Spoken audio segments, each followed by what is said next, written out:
الحمد لله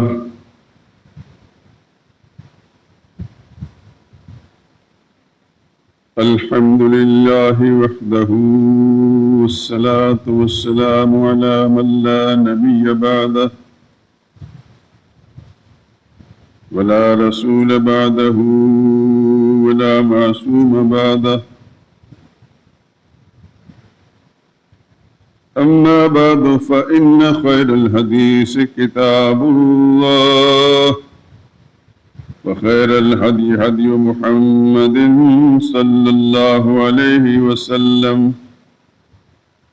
وشر الأمور محدثاتها وكل محدثة بدعة وكل بدعة ضلالة وكل ضلالة في النار. أعوذ بالله من الشيطان الرجيم. بسم الله الرحمن الرحيم.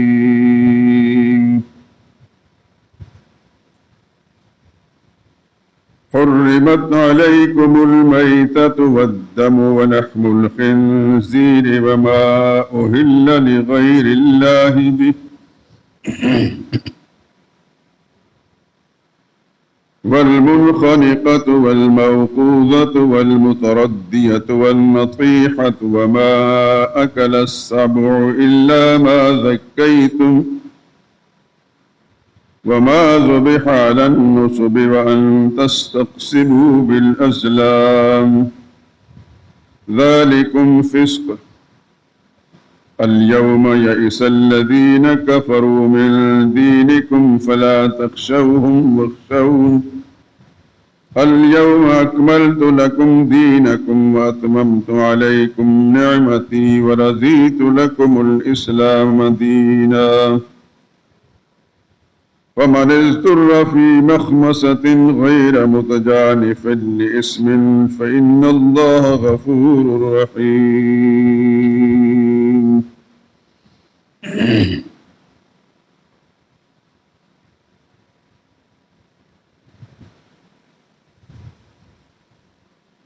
حرام کیا گیا ہے تم پر مردار جانور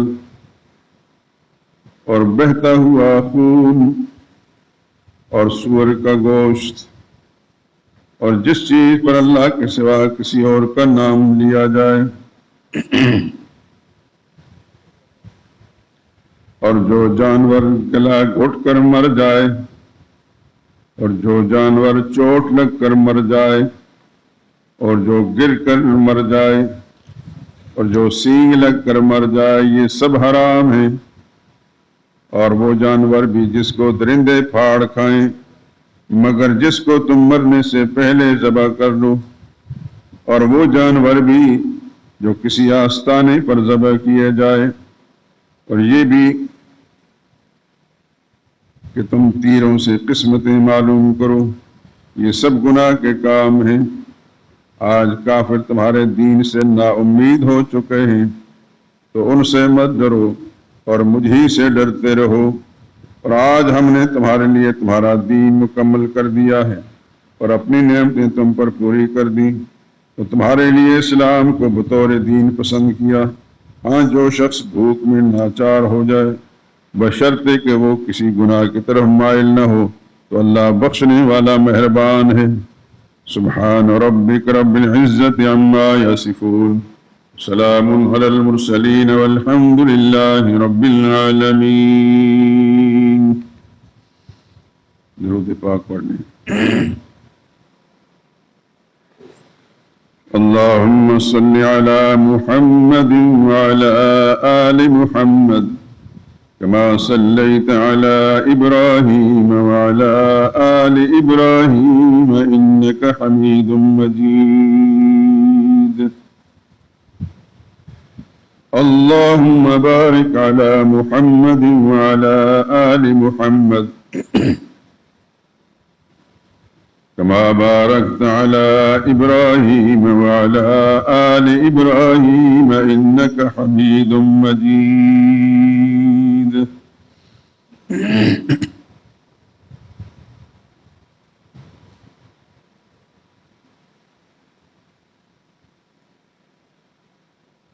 بزرگان محترم، برادران عزیز،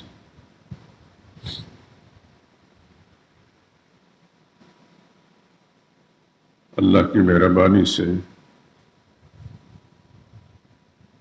سب مسلمانوں نے نہ صرف عید منائی، ایک غیر محسوس طریقے سے خوشی کا اظہار کیا، بلکہ اللہ کے دیے ہوئے مال میں سے اللہ کے نام پر قربانی بھی کی۔ اللہ سب کی قربانی قبول فرمائے۔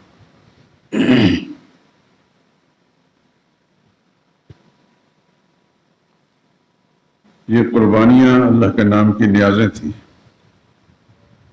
یاد ہوگی یہ بات آپ کو، اور یاد رہنی چاہیے، بھولنی نہیں چاہیے۔ نظر و نیاز، منت، یہ سب اللہ کے نام کی ہیں، اور آپ جو عبادات کرتے ہیں ان میں سے زکوٰۃ ہے تو یہ بھی اللہ کے نام کی نیاز ہے، صدقہ اور خیرات ہے تو یہ بھی اللہ کے نام کی نیاز ہے، اور قربانی ہے، یعنی جہاں مال خرچ ہوتا ہے یہ اللہ کے نام کی نیاز ہے۔ اور نظر و نیاز صرف اللہ کا حق ہے، کیونکہ یہ عبادت ہے، اور ہم نے کلمے کی ابتدا میں پڑھا تھا اللہ کے سوا کوئی عبادت کے لائق نہیں ہے، تو پھر ہر عبادت اللہ ہی کے نام کی، چاہے وہ بدنی ہو جیسے رکوع سجدہ ہے،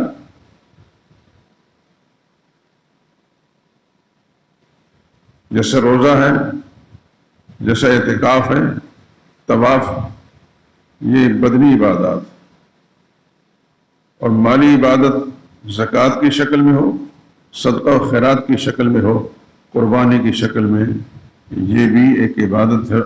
عبادت کوئی بھی ہو اس کا حقدار صرف اللہ ہی ہے۔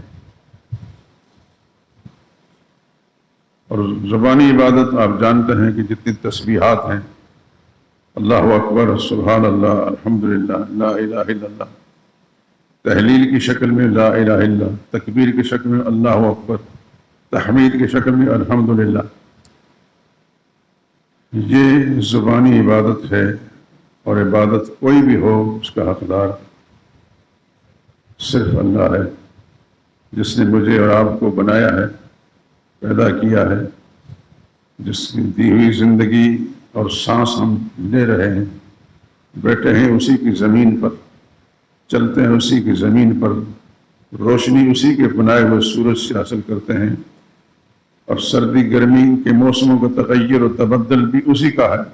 جب ہمیں گرمی کی ضرورت ہوتی ہے اس کے علم میں تو گرمی دیتا ہے، جب گرمی کی ضرورت نہیں ہوتی تو سردی لے آتا ہے، یہ سب اسی کے علم ہے۔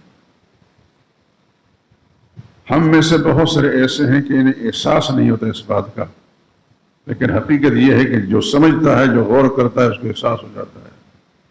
اللہ ہی خالق کائنات ہے، اللہ خالق کل شیء، ہر چیز کا بنانے والا اللہ ہے۔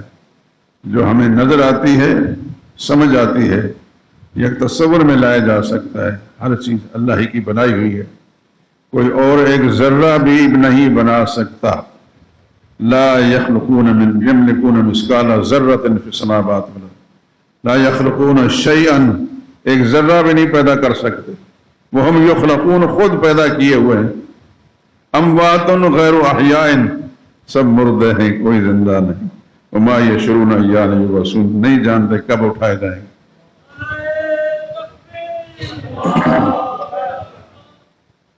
میں نے چونکہ کل ہم سب مسلمانوں نے اللہ کے نام کی نیاز دی ہے،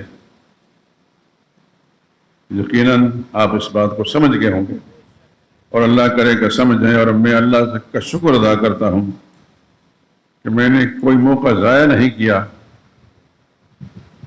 دین اسلام کے بنیادی مسئلے کو اس موقع کی مناسبت سے سمجھانے میں، کبھی موقع ضائع نہیں کیا۔ یہ اللہ کی توفیق سے ہے، میرا کوئی کمال نہیں ہے میرے دوستوں، میرا وجود بھی اللہ کا ہے، میری زبان بھی اللہ کی ہے، میرا شعور بھی اللہ کا ہے۔ تو الحمدللہ چونکہ تازہ ہم نے ایک مالی عبادت اللہ کے نام کی نیاز کی شکل میں اللہ ہی کے لیے کی ہے، تو میں نے سوچا کہ اس مسئلے کو تھوڑا سا اور کھولا جائے تاکہ اس کے سارے پہلوؤں پر گفتگو ہو جائے، اور ابھی شاید اگر زندگی ہوئی تو تھوڑے دنوں کے بعد اس مسئلے کے سارے پہلو مکمل ہو جائیں گے انشاءاللہ۔ شعبان میں یہ شروع کیا تھا، شعبان، رمضان، شوال، ذیقعد اور ذی الحج، اور ذی الحج کے اینڈ پر یا اگلے مہینے میں انشاءاللہ اس کو مکمل کریں گے۔ دعا بھی کرتے رہا کریں کہ اللہ قبول بھی کرے ہمارے اس عمل کو، اللہ راضی ہو جائے، اور اس کے ہر پہلو کو سمجھنے اور سمجھانے کے اللہ توفیق دے۔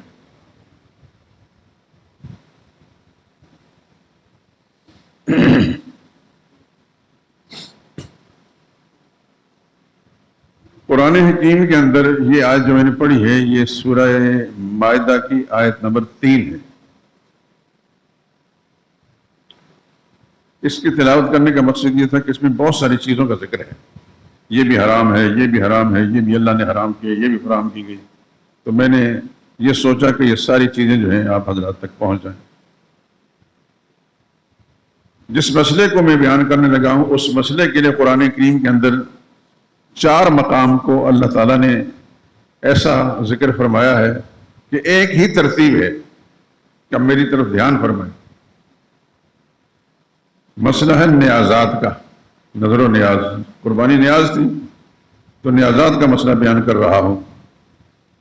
اللہ کریم نے اپنے کتاب مقدس میں اس مسئلے کو بیان فرمایا ہے، مختلف صورتوں کے اندر۔ سورہ بقرہ میں بھی اس کا تذکرہ موجود ہے، سورہ مائدہ میں موجود ہے، سورہ انعام میں بھی موجود ہے، اور سورہ نحل میں موجود ہے، آگے چل کے سورہ حج میں بھی موجود ہے۔ مختلف مقامات پر اس کا ذکر کیا گیا ہے، لیکن 4 مقام ایسے ہیں کہ اللہ کریم نے اس کی ترتیب ایک جیسی رکھی ہے۔ یہ دھیان سے سننے کی بات ہے۔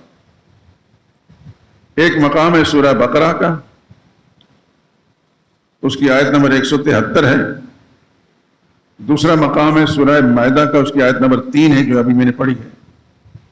تیسرا مقام ہے سورہ انعام کا، اس کی آیت نمبر 145 ہے۔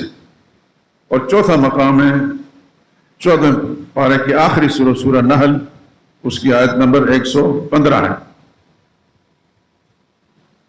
173 بقرہ کی،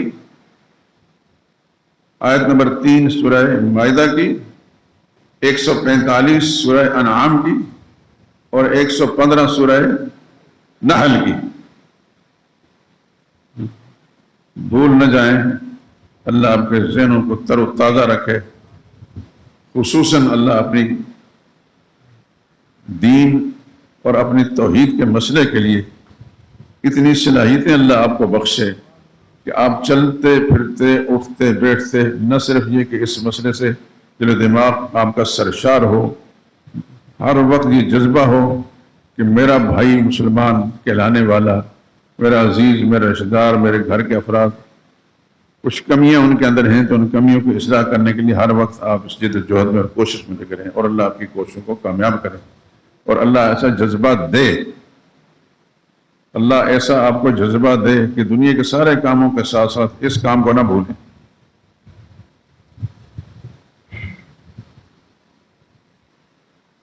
یہ جو بات میں نے عرض کی ہے کہ 4 مقام ایسے ہیں کہ ایک ترتیب اللہ کریم نے رکھی ہے۔ پہلا مقام ہے سورہ بقرہ، اس کی آیت نمبر 173۔ اب پہلے میں آیت پڑھتا ہوں۔ انما حرم علیکم المیتۃ، یقینی بات ہے، پکی بات ہے، اللہ نے مردار تم پر حرام کیا۔ مردار کسے کہتے ہیں؟ جو جانور از خود مر جائے، اس کی روح اللہ کے نام پر ذبح کر کے نہ نکالی جائے، از خود مر گیا، جس کو آپ مردار کہتے ہیں۔ کسی اونچائی سے گر کر مر گیا، کسی دوسرے جانور نے ٹکر ماری اس سے مر گیا، کسی نے پتھر پھینکا تو اس سے مر گیا، یا کوئی بیماری اس پر آئی تو اس سے مر گیا، لیکن از خود مر گیا، ذبح نہیں کیا گیا شرعی ضابطے کے مطابق، وہ اس کو کیا کہتے ہیں آپ کی زبان میں؟ مردار۔ مردار کو اللہ نے آپ کے لیے حرام کیا۔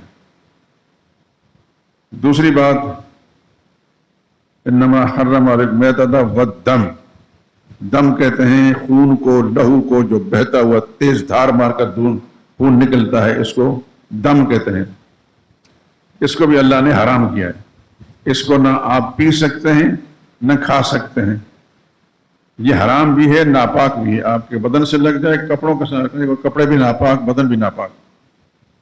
یاد رکھیں خون دو قسم کا ہے، ایک خون وہ ہے جو آپ جانور کو ذبح کرتے ہیں تو بڑی تیزی کے ساتھ نکلتا ہے، اس کو قرآن کی زبان میں دم مسفوح کہا جاتا ہے، بہتا ہوا خون۔ یہ ناپاک بھی ہے اور حرام بھی ہے، نہ اس کو کھا پی سکتے ہیں، اور اس کو کپڑوں سے بدن سے لگ جائے تو اسی طرح نماز نہیں پڑھ سکتے، وہ بدن بھی ناپاک کپڑے بھی ناپاک جب تک دھو نہ لیں اس کو۔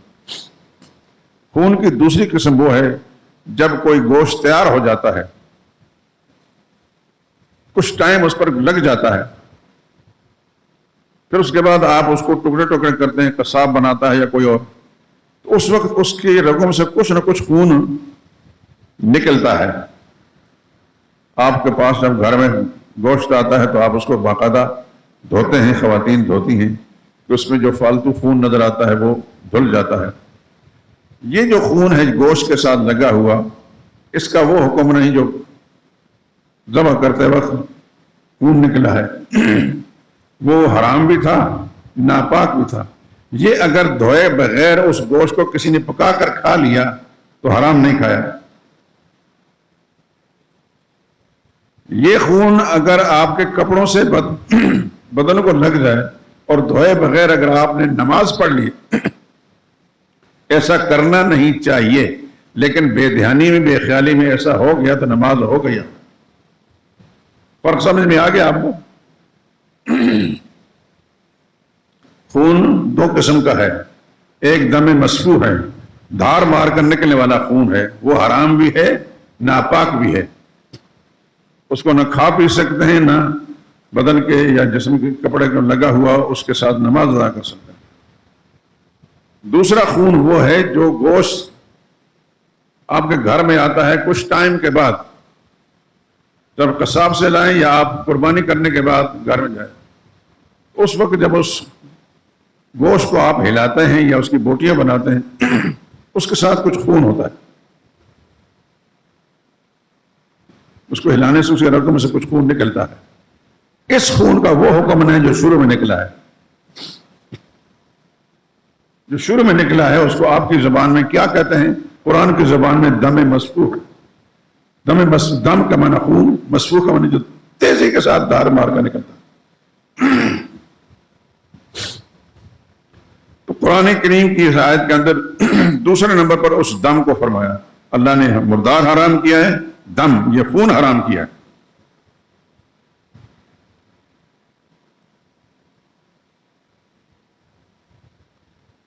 مجھے ایک بات یاد آئی،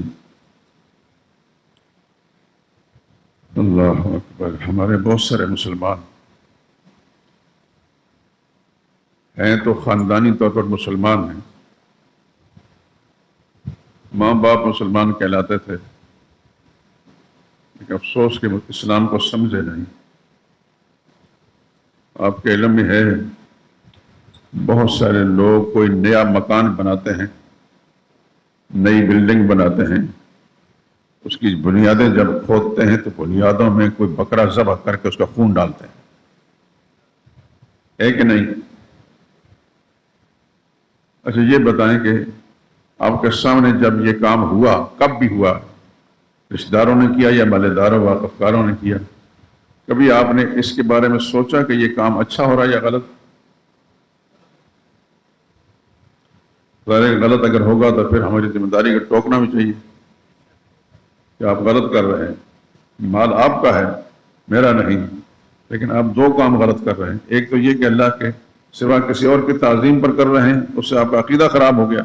دوسری یہ کہ آپ کی بلڈنگوں کی بنیادوں کو ناپاک کر رہے ہیں، ناپاک خون سے۔ میں بالکل اوائل دور میں جب میں مسجد سودا میں آیا تھا، اس وقت ایک ہمارا جاننے والا ملنے والا یہی رہتا تھا، نام نہیں لیتا میں، کسی کی تحقیر نہیں مکتی، دنیا میں شاید نہیں ہے، اور اللہ سے دعا کرتے ہیں کہ اللہ اس کے گناہوں کو معاف کرے، اللہ مغفرت فرما دے۔ میں یہ نہیں کہتا کہ ان کے نیت میں فطور تھا، لیکن جہالت تھی، خاندانی جہالت تھی، علاقائی جہالت تھی، کچھ بھی تھا، انہوں نے باقاعدہ یہ کام کیا۔ اور اب آپ مسئلہ سن چکے ہیں کہ جو تازہ خون ہوتا ہے وہ ناپاک بھی ہوتا ہے اور حرام بھی ہوتا ہے. جانور نیا نیا ذبح کیا جائے تو اس کے جسم سے ذبح کے وقت جو تیز خون نکلتا ہے، قرآن کی زبان میں اس کو دم مسفوح، دم خون مسفوح، دھار مار کر نکلنے والا، وہ اللہ نے قرآن کی زبان کے اندر اس کو مردار حرام فرمایا. جس طرح مردار حرام ہے وہ خون بھی حرام ہے. تیسرے نمبر پر اللہ نے فرمایا لحم خنزیر، خنزیر کا گوشت تم پر حرام کیا گیا. خنزیر کو تو سمجھتے ہیں کہ نہیں؟ دیکھا بھی ہوگا، آپ کی چڑیا گھروں کے اندر بھی شاید ہوتا ہوگا. ہم نے دیکھا ہے مختلف اوقات کے اندر، یہ ایک ایسا جانور اللہ ہی نے بنایا ہے کہ اللہ نے اس کا ہر جز حرام بھی اور ناپاک کیا ہے. دیکھیں سارے جانور اللہ نے بنائے، جانوروں کے اندر کچھ چیزیں ناپاک بھی ہیں، لیکن غالب حصہ جو حلال جانور ہیں ان کا حلال ہے. لیکن خنزیر ایک ایسا جانور ہے کہ اس کا ہر جز، اس کی بال، اس کے کھال، اس کی ہڈی، ہر چیز اس کی ناپاک ہے اور حرام ہے. آپ سوچتے ہوں گے کہ یہ کیوں بھائی؟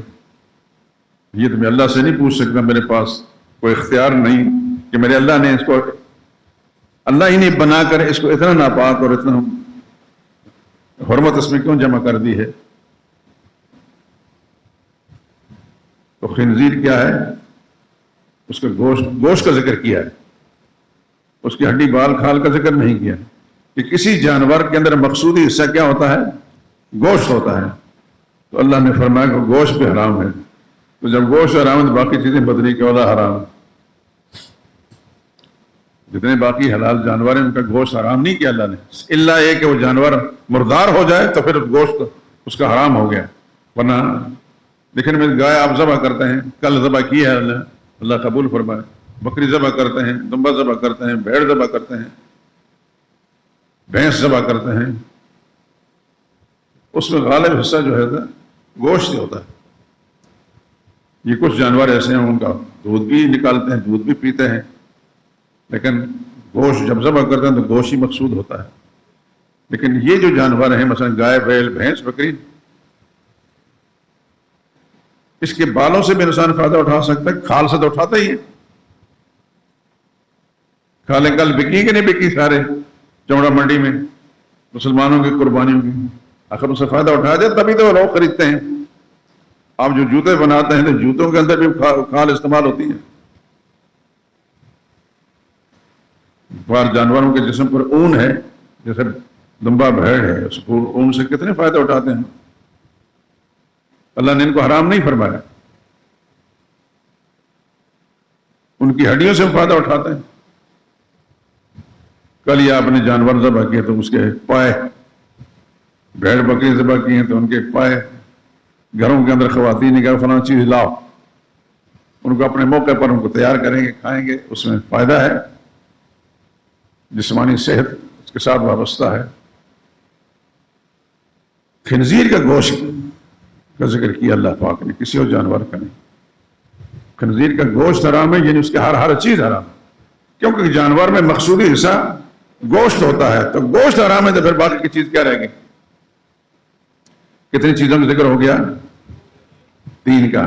مردار حرام ہے مگر کم، اس سے بڑھ کر خون حرام ہے، خون حرام ہے مگر کم، اس سے بڑھ کر خنزیر کا گوشت حرام ہے.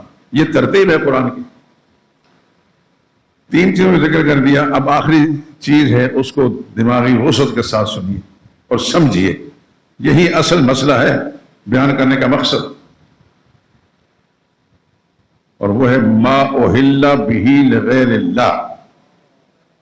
ما اہل بہ لغیر اللہ.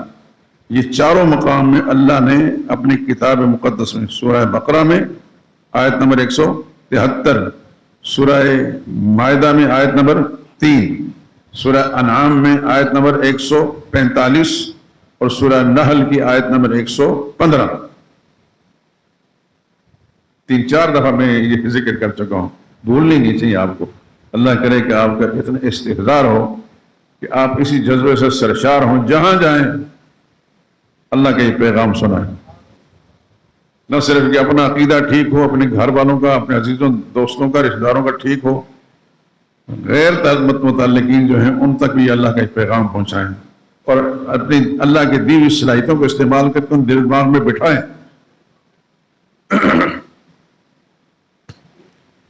تو چوتھی چیز ہے ما اہل بہ لغیر اللہ، وہ جانور اہل بہ جس پر آواز بلند کی گئی، جس کا تذکرہ کیا گیا ہو، جس کی نسبت کی گئی ہو لغیر اللہ، غیر اللہ کے لیے،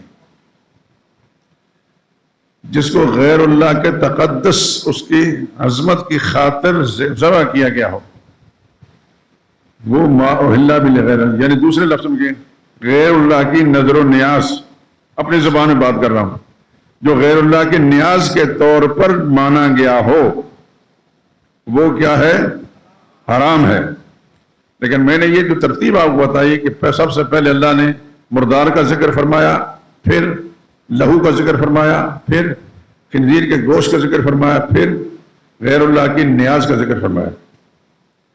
یہ میں بار بار آپ کی توجہ اس طرح مبذول کرا رہا ہوں کہ مردار حرام ہے مگر کم، اس سے بڑھ کر خون حرام ہے۔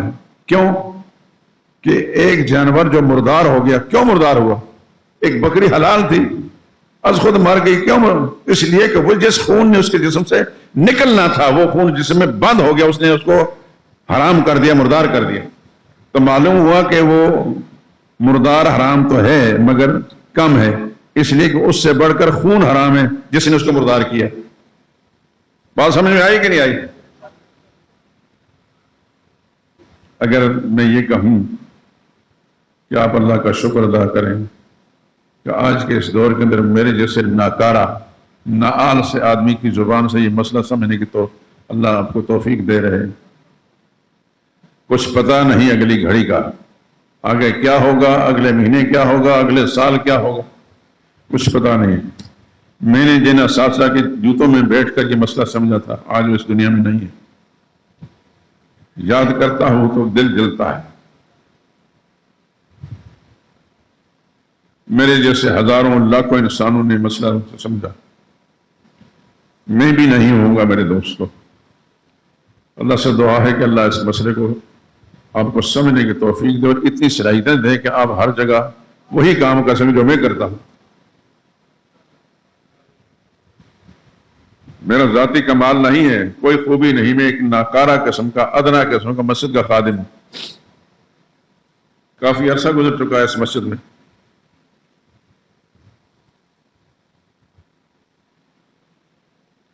اور اللہ ہی کی توفیق سے اس مسئلے کو بارہا بیان کیا گیا۔ میں اگر یہ کہوں کسی امام نے جو جس مسجد میں وہ ہے اتنی بار اتنی تفصیل کے ساتھ جتنا عرصہ وہ رہا ہے نہیں بیان کیا ہوگا جتنا اللہ نے مجھے توفیق دی۔ 50 سال سے شاید اب 51واں شروع ہو رہا ہے، تو یوں کہ لیجیے 51 بار یہ مسئلہ بیان ہوا اس مسجد کے اندر، درسوں کے علاوہ جمعے کے خطبے میں اس منبر پر بیٹھ کر۔ یہ خدا کی توفیق سے، یہ میرا کمال نہیں ہے۔ آپ سے ایک درخواست ہے، اگر آپ مان لیں گے تو میں شکر گزار رہوں گا کہ میرے لیے دعا کریں کہ جو کچھ اللہ کے دین کے لیے میں کہتا ہوں اللہ قبول کر لیں۔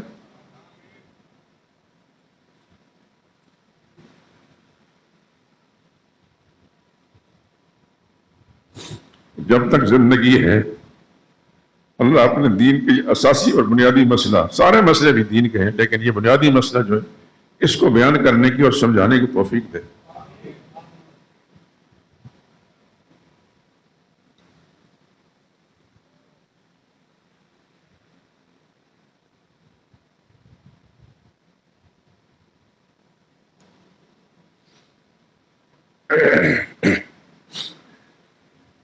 تو سمجھ میں آ گیا آپ کو کہ قرآن کریم کے 4 مقامات میں اللہ نے اس مسئلے کو سمجھانے میں ایک ہی ترتیب رکھی ہے، الفاظ بھی ایک جیسے۔ سب سے پہلے مردار، اس کو میتا کا لفظ فرمایا، اللہ نے تم پر مردار حرام کیا ہے، پھر فرمایا لہو حرام کیا ہے۔ تو اب ان دونوں کا آپس میں نسبت یہ سمجھ پہ آ گئی نا کہ لہو چونکہ زیادہ حرام تھا، وہ اس جانور کے جسم میں رک گیا، ذبح کر کے نکالا نہیں گیا، اس وجہ سے اس نے سارا گوشت اس کا خراب کر دیا. اس کو کیا کہا؟ یہ مردار ہے. معلوم ہوا کہ وہ بکری، وہ مرغی یا وہ کوئی جانور جو حلال تھا جس کا مسلمان گوشت کھاتا ہے، وہ ناپاک بھی ہو گیا، گوشت حرام بھی ہو گیا. اس کو حرام کرنے میں بنیادی کردار کس کا ہے؟ اس خون کا ہے جو اس کے جسم سے نکالا نہیں گیا. اس نے سارا گوشت کا خراب کر دیا، تو وہ حرام ہوا اس خون کی وجہ سے، تو خون بھی حرام ہے. تیسرے نمبر پر کیا ذکر کیا تھا؟ لحم الخنزیر، اللہ نے خنزیر کا گوشت آپ پر حرام کیا ہے. اچھا، یہاں لحم کا لفظ ہے، یہاں نہیں فرمایا کہ اس کے بال حرام ہے، کھال حرام ہے، فلاں حرام، کیونکہ کسی بھی جانور کے اندر مقصودی حصہ گوشت ہوتا ہے. اللہ نے اس کو گوشت کا مقصودی سے ذکر فرما کر یہ حرام ہے، تو حرام ہے، تو باقی جسم بطری کے اولا حرام ہے. کتنی چیزوں کا ذکر ہو گیا. یہ ذکر اللہ نے ایک ترتیب سے کیا 4 مقام پر. پہلا سورہ بقرہ کی آیت نمبر 173، دوسرا سورہ مائدہ کی آیت نمبر 3، تیسرا سورہ انعام آیت نمبر 145، اور چوتھا سورہ نحل 14ویں پارے میں آیت نمبر 115. اللہ توفیق دے، گھر میں جائیں گے تلاوت کریں گے، یقین کریں گے. میں تو درخواست کرتا ہوں، ہاتھ جوڑ کر درخواست کرتا ہوں، قرآن کریم تلاوت کیا کریں. میری یہ جو گزارش ہے آپ کو کام آئے گی، بہت بہت کام آئے گی انشاءاللہ.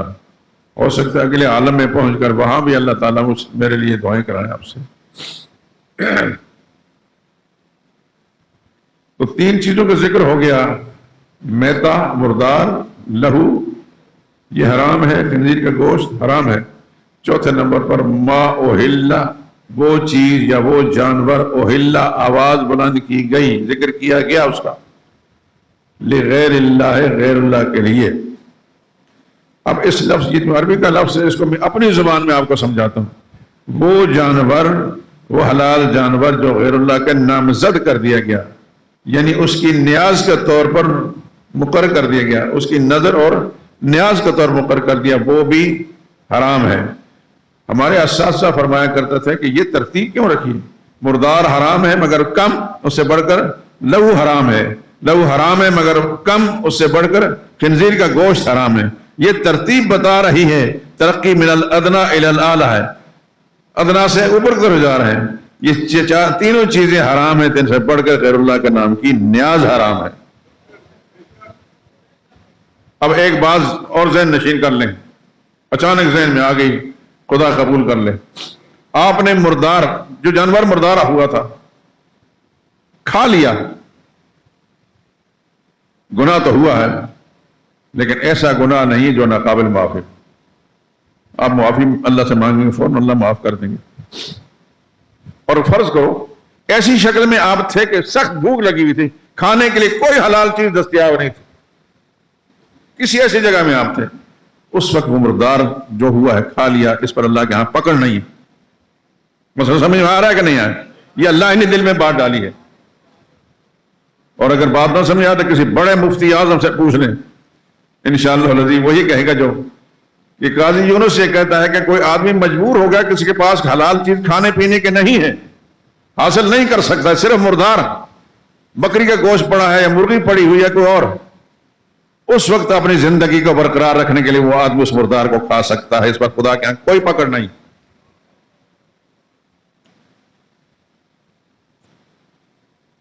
مردار حرام ہے مگر اس سے بڑھ کر بولیں لہو حرام ہے.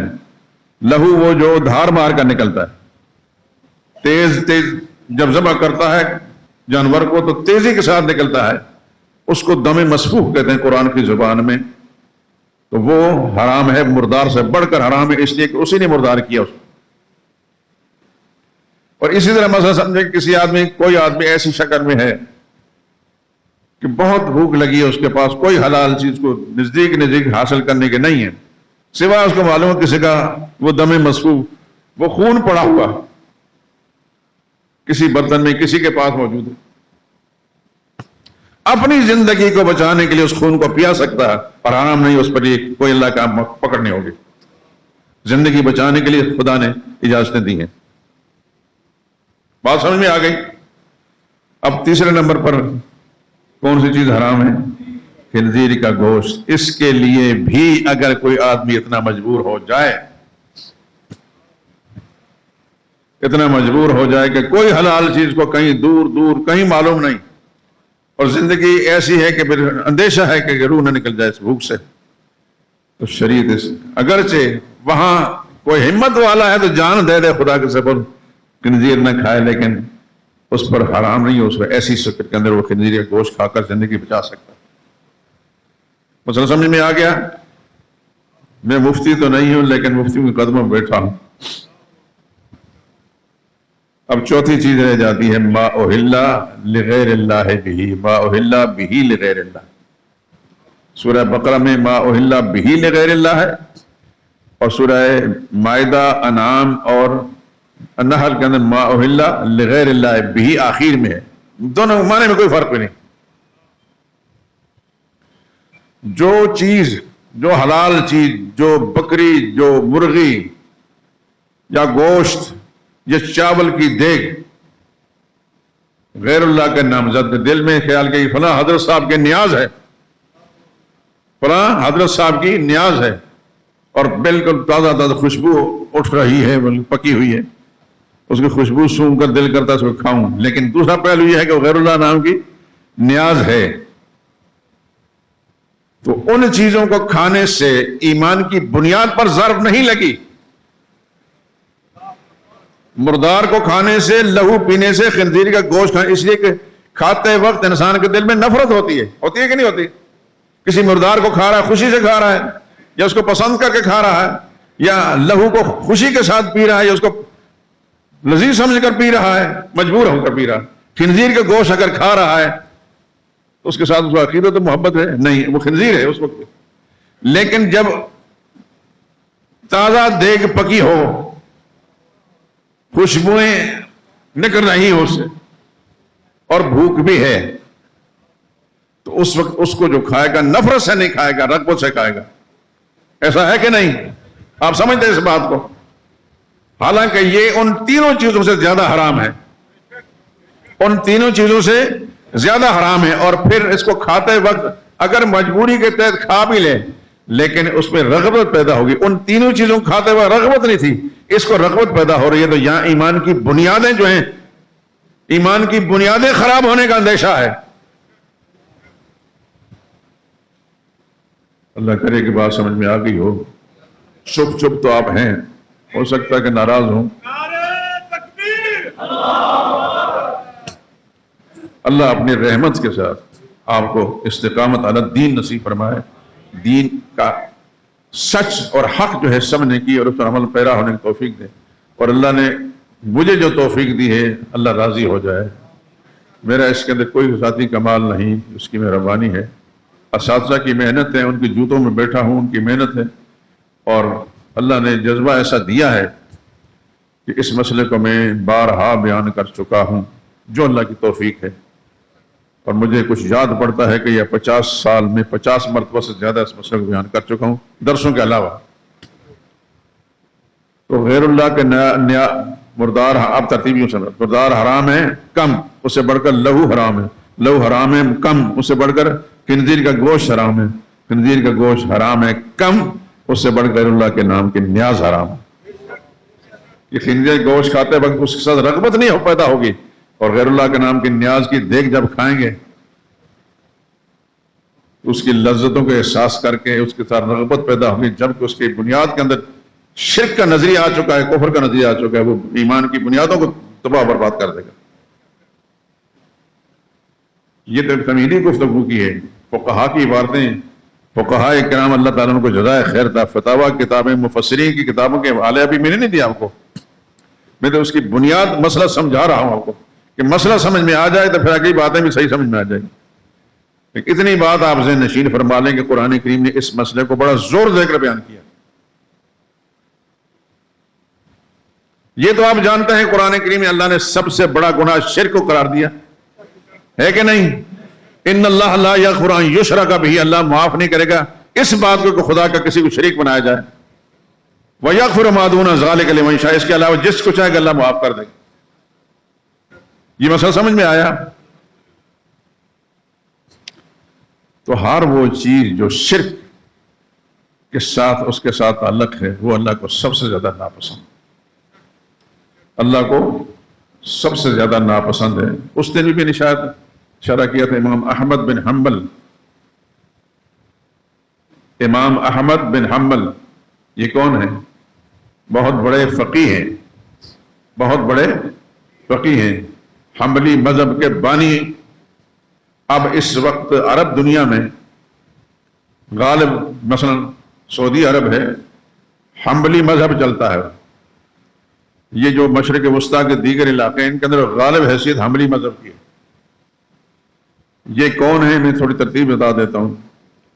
یہ بہت بڑے فقیہ ہیں لیکن امام شافعی کے شاگرد ہیں. کس کے؟ امام شافعی رحم اللہ کے یہ شاگرد ہیں. امام شافعی بہت بڑے فقیہ ہیں مگر وہ امام ابو حنیفہ رحمۃ اللہ تعالیٰ کے شاگرد کے شاگرد ہیں. ابو حنیفہ کے شاگرد کے شاگرد ہیں. وہ امام مالک کے بھی شاگرد ہیں اور ابو حنیفہ کے شاگرد قاضی ابو یوسف اور محمد بن حسن، اصل میں محمد بن حسن شیبانی کے شاگرد ہیں. خدا کرے کہ آپ ان سارے بزرگوں کے نام جانتے بھی ہو اور ان کے ساتھ دلچسپی رکھتے ہیں.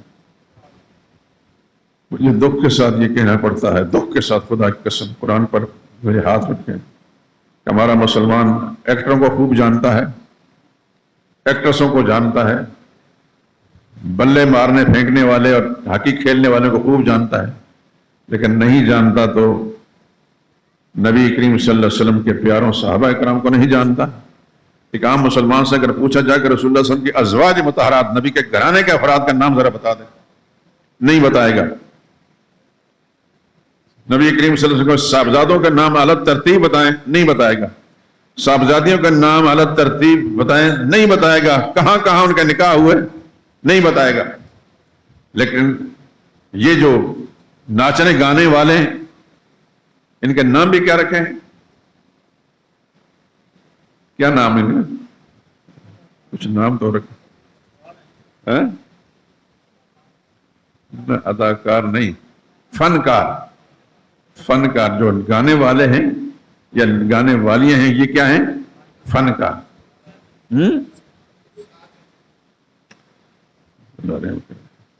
اللہ میرے گناہ معاف کرے. اللہ ہم سب مسلمانوں کو اپنی رحمت کے ساتھ ہماری عقیدوں کی اصلاح کر دے. میں ایک بات کہتا ہوں، یہ جتنی بچیاں خواتین گاتی ہیں خدا قسم سے ذاتی نفرت نہیں، ان کے لیے دعا گو خدا ان کو ہدایت دے. جتنے نوجوان گاتے ہیں اپنے دنیا بنانے کے لیے گا رہے ہیں، ان راستہ یہ اختیار کیا کہ شاید ان کا پیٹ اس طرح پلے گا. اللہ ان کو ہدایت دے دے. اور کئی کو ہدایت دی ہے، آپ کے علم میں ہے. وہ قادر مطلق ہے، کئی کو ہدایت دی ہے اور باقی کو ہدایت دے گا. ہمارا کام ہے ان کی ہدایت کی دعا کرنا. نفرت نہیں، نفرت نہیں ہے کسی. نفرت صرف اس سے جو دین سے نفرت کرتا ہے. جب پیغمبر خدا صلی اللہ علیہ وسلم پاکیزہ تعلیمات سے نفرت کرتا ہے، ہمیں اس سے نفرت ہے. ویسے عام کسی گنہگار سے نفرت نہیں. اس کے لیے ہدایت کی دعائیں کہ یا اللہ اس کو ہدایت دے. ہمارے پاس اگر ہدایت ہے تو یہ رب کی مہربانی، ہمارا ذاتی کمال تو نہیں، نہ کوئی خاندانی وراثت ہے، یہ رب کی مہربانی ہے. اللہ اس کو بھی ہدایت دے دے. لیکن ہمارے مسلمانوں کا غالب طبقہ جو ہے ان کی رغبت اس طرف ہوتی ہے، فنکاروں کے ساتھ، اداکاروں کے ساتھ، اور کیا نام ہے، گلوکاروں کے ساتھ. اور یہ جو میدانوں میں بلے گمگماتے ہیں ان کو کیا کہتے ہیں؟ کرکٹر. اللہ ان کو بھی ہدایت دے. اور ہمارے مسلمان بھائی سب جو دین اور اہل دین کے ساتھ رغبت رکھنے کے بجائے ان فضولیات کے ساتھ رغبت رکھتے ہیں. سچ یہ ہے میرے دوستو. اب اگر یہاں بہت بڑا علامہ آ جائے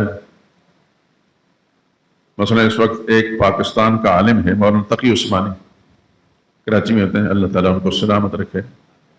یہ پاکستان کے اندر تو کم، عرب دنیا کے اندر، مسلم دنیا میں بڑا نام ہے ان کا، بڑا مقام ہے ان کا. وہ اگر آ جائیں باہر، پتہ چل جائے کہ مولانا تقی عثمانی آ گئے، کتنے لوگ دیکھنے کے نکلیں گے؟ یہی چند ایک ہماری طرح کے. لیکن اگر کوئی ایکٹریس آ جائے،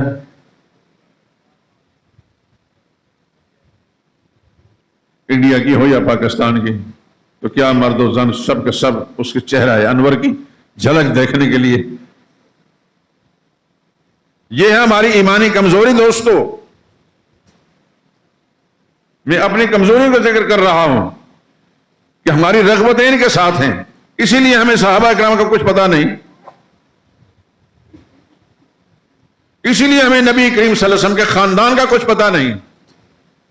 اگر ہم کچھ جانتے ہیں تو نبی کریم صلی اللہ علیہ وسلم کے خاندان میں سے حضرت ابو طالب، بعض علیہ السلام بھی کہتے ہیں، لیکن رسول اللہ صلی اللہ علیہ وسلم کے جو مسلمان چچا ہیں سیدنا حمزہ رضی اللہ تعالیٰ عنہ اور سیدنا عباس رضی اللہ تعالیٰ عنہ کو بہت کم مسلمان جانتے ہیں. اور حضرت حمزہ وہ صحابی ہیں، سن لیں اچھی طرح، جن کے بارے میں اللہ کے نبی نے فرمایا ہے یہ اسد اللہ ہے، خدا کا شیر بھی ہے، یہ شیر خدا ہے. وہ اسد رسول ہی، یہ شیر رسول بھی ہے.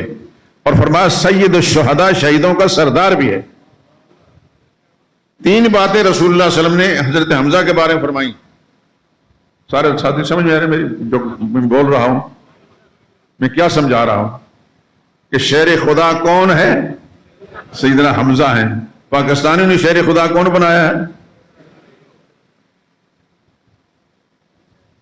سیدنا علی رضی اللہ تعالیٰ عنہ کی جوتیاں ہمارے سر کا تاج ہیں،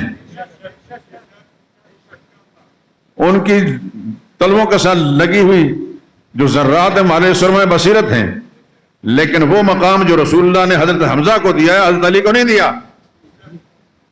شہید تو حضرت عمر بھی ہیں کہ نہیں؟ شہید ہوئے کہ نہیں ہوئے؟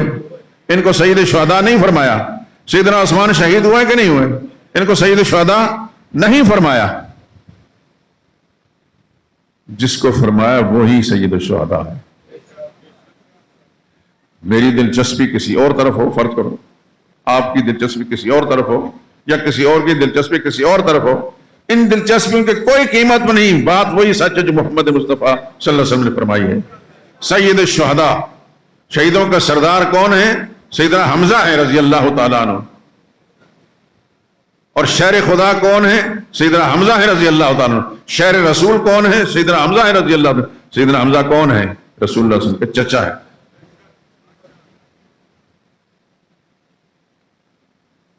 اگر آپ کو بھول نہ گیا ہو، سال ڈیڑھ سال پہلے پورا سال میں رسول اللہ صلی اللہ علیہ وسلم کے خاندان کا رشتوں کا تعارف کراتا رہا. اور الحمدللہ الحمدللہ الحمدللہ میرے جیسے ناکارہ آدمی کاوش کو پوری دنیا میں لوگوں نے سنا اور وہاں سے پیغام آتے ہیں اور شکر گزار ہیں. وہ پاکستان کا ایک بہت بڑا نامی گرامی خطیب، نام نہیں لیتا، ایک دفعہ ان کا عشاء کے وقت مجھے فون آ گیا، میں لیٹ رہا تھا، مجھے کہنے لگے کہ میں آپ کا بڑا شکر گزار ہوں، ہم خطابت کی چرچے دنیا میں کرتے ہیں لیکن آپ کی باتوں سے بہت سارے ہمیں فائدہ ہوا. ہم اس سے پہلے کچھ اور بولتے تھے لیکن آپ کی باتوں سے فائدہ ہوا، اور پھر تحقیق کی تو بات وہی نہیں سچ نکلی جو آپ کی ہے. یہ میرے رب کی مہربانی ہے. میرے دوستو، آپ سے صرف اتنی درخواست ہے، میری دعا کریں کہ جو کچھ میں کہتا ہوں نیک نیتی خدا اسے قبول کر لیں، اور اگر کمی ہے تو خدا اس کی اصلاح فرما دے. اللہ ہمیں حق اور سچ پر قائم رکھے. سیدنا حمزہ رضی اللہ تعالیٰ عنہ کے رسول اللہ صلی اللہ علیہ وسلم کے چچا ہیں. اور آپ کو پتا ہے کہ حضور صلی اللہ علیہ وسلم کی عمر مبارک میں اور حضرت حمزہ کی عمر مبارک میں کتنا فرق تھا؟ سب کو نہیں پتا. کہیں 2 سال، کہیں 1.5 سال، زیادہ زیادہ 3 سال.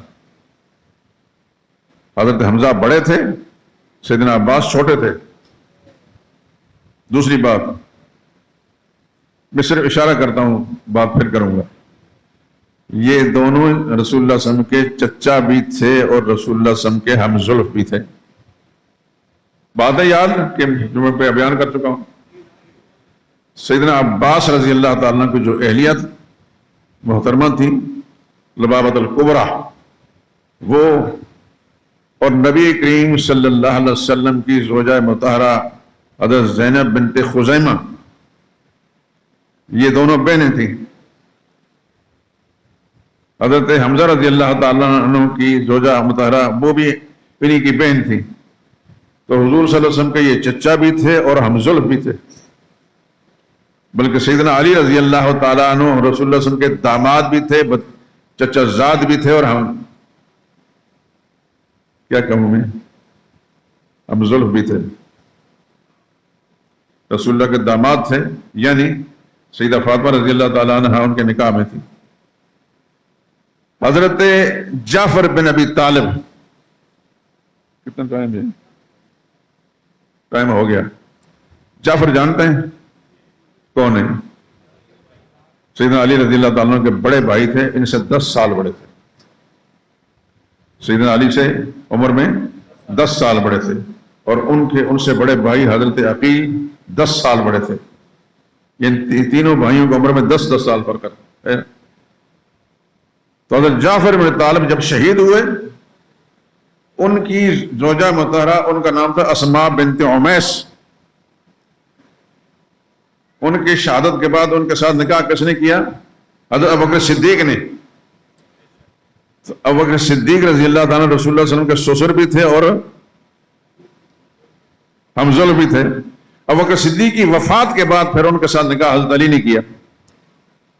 تو اس طرح رسول اللہ صلی اللہ علیہ وسلم کے وہ داماد بھی تھے، ہمزل بھی تھے، اور چچازاد بھی تھے، اور صحابی بھی تھے. اس طرف آپ حضرات کو کسی مولوی نے بتایا نہیں ہوگا کہ بتایا ہے. میرا کمال نہیں میرے دوستو، رب کی مہربانی ہے اور آپ حضرات کے دعائیں ہیں. میں انشاءاللہ اس مسئلے کو پھر ایک دفعہ بیان کروں گا، لیکن پھر آپ حضرات کو کہوں گا نوٹ کریں اس کو. میں نے بہت کچھ اس پر لکھا ہے، لیکن پرچے پرچے پرچے کاغذوں کا ڈھیر پڑا ہوا، اس کو میں ترتیب نہیں دے سکا. ہوں تو ناکارہ سا آدمی، لیکن آپ حضرات کی نیک تمنائیں اور دعائیں میرے ساتھ شامل ہیں، اور میرے ماں باپ کی دعائیں بھی ہیں، میرے اساتذہ کی دعائیں بھی. میں نے زندگی میں کبھی کسی کی دعا نہیں لی. الحمدللہ میں اللہ کا شکر ادا کرتا ہوں کہ میرے سب اساتذہ، سکول کے استادوں سے لے کر دین کے اساتذہ، سب میرے ساتھ بہت شفقت فرماتے تھے اور دعائیں کرتے تھے. بلکہ سکول کے ایک استاد، خدا کی رحمتیں ان پر نازل ہوں، جب میں یہاں سے فارغ ہو کے گیا تو ہمارے گاؤں کے ساتھ ہی تھوڑے سے فاصلے پر ان کا بنگلہ تھا. پہلے کہیں وہ دور رہتے تھے، انہوں نے گھر بنایا. تو مجھے پتہ چلا تو میں اپنے استاد کو ملنے گیا، جس استاد نے پرائمری کے اندر مجھے گود میں بٹھایا تھا. میرے والد صاحب نے جا کر ان کے پاس میں جا کے یہ تو چھوٹا سا بچہ ہے، انہوں نے گود میں بٹھا دیا. خیر، اللہ تعالیٰ کے نظام ہے. جب مجھے پتہ چلا کہ وہ وہاں آئے ہیں تو میں ان کو ملنے گیا. تو انہوں نے اندازہ سے کر لیا کہ شکل تو وہی ہے، یہ چھوٹا سا بچہ تھا. میں نے کہا جی میں فلاں ہوں. میرے والد صاحب وہ معروف ہیں. تو انہوں نے اتنا احترام دیا مجھے کہ آپ حیران رہیں گے کہ انہوں نے اپنے بیڈ پر تکیہ رکھ کر مجھے بٹھا کر سامنے کرسی لگا کر بیٹھے. کہتے میں دیکھ رہا ہوں وہ جو چھوٹا سا بچہ آیا تھا میری گود کا، آج وہ اتنا بڑا عالم بن گیا. عالم تو خیر نہیں ہے، لیکن بارہ ان کی ایک امید تھی. الحمدللہ میرے اساتذہ ہمیشہ کے لیے میری شفقت کرتے رہے. تو میں نے کسی کی دعائیں نہیں لی، اور آپ بھی حضرات یقیناً میرے لیے دعائیں ضرور کرتے ہوں گے، کیونکہ میں کسی کا مخالف نہیں، کسی کے سب بدنیت نہیں، ہر ایک کے لیے بھلائی کا سوچتا ہوں. تو انشاءاللہ زندگی رہی تو یہ مسئلہ توحید جب ختم ہو جاتا ہے تو کچھ دنوں کے بعد پھر رسول اللہ کے خاندان کا ذکر چھڑوں گا، تاکہ میرے سب مسلمان بھائی جو میرے پاس آتے ہیں دوسرے کو چھوڑ کر ان کو پورا پتہ چل جائے. آپ کو پتہ چلے گا کہ رسول اللہ صلی اللہ علیہ وسلم کے کتنے چچا تھے. اب تو صرف ہمارا مسلمان ایک کو جانتا ہے کہ وہ حضرت کون؟ ابو طالب. جو مسلمان نہیں ہوئے تھے وہ تو مسلمانوں کو یاد ہے، اور جو مسلمان ہوئے تھے وہ نام یاد نہیں. رسول اللہ صلی اللہ علیہ وسلم کی کتنی پھوپھیاں تھیں نہیں معلوم، کتنے پھوپھی زاد تھے یہ معلوم نہیں. رسول اللہ کتنے ماموں تھے یہ معلوم نہیں. رسول اللہ کتنے چچا زاد تھے یہ معلوم نہیں. کتنی چچا زاد بہنیں تھیں یہ معلوم نہیں. پھر جائے سارے لاہور شہر کے اندر. یہ تعلی اور تکبر کی بات نہیں کہ خدا کے فضل سے بات کر رہا ہوں. میری مزاج اللہ نے بنایا کہ میں جس چیز کے پیچھے پڑھتا ہوں پڑھا رہتا ہوں. پھر کتابیں انشاءاللہ اللہ کی مہربانی سے میرے پاس بے شمار ہیں. میرا اور کوئی کام نہیں ہوتا. لیکن میں نے یہ دیکھا بڑی بڑی اتنی موٹی موٹی ضخیم کتابیں شائع ہوتی ہیں رسول اللہ کے خاندان کے بارے میں. جب کھول کر دیکھا جائے تو کچھ بھی نہیں ہوتا. بہت افسوس مجھے ہوتا ہے. اوپر بڑا بڑا عنوان لکھا ہے رسول اللہ کا خاندان, اندر دیکھا جائے تو کچھ بھی نہیں. ایک بہت بڑے عالم سے میں نے پوچھا رسول اللہ کا ماموں جو کافر ماموں ان کا نام بتائیں. انہوں نے کہا جی کافر دوری کے بعد مسلمان ماموں کا نام مجھے معلوم نہیں. خیر یہ ان کا قصور نہیں ہے, میرا اور ہمارے پورے معاشرے کا ایک معاملہ ایسا ہے. تو انشاءاللہ زندگی رہی تو آپ کے ساتھ. لیکن یہ اصل مسئلہ, سارے مسائل میں اصل مسئلہ کون سا جو میں بیان کر رہا ہوں, دین کا اساسی مسئلہ, بنیادی مسئلہ جس پر آپ کی میری نماز قبول ہے, جس پر میری اور آپ کی قربانی قبول ہے, جس پر ہمارا حج قبول ہے, عمرہ قبول ہے, طواف اعتکاف قبول ہے, یہ ساری چیزیں جو ہے مسئلہ توحید پر موقوف ہیں. یہ ٹھیک ہے تو سب ٹھیک, یہ ٹھیک نہیں تو خدا کی قسم کچھ بھی ٹھیک نہیں. اللہ سے توفیق منگو, اللہ قبول فرمائے. الحمدللہ رب العالمین.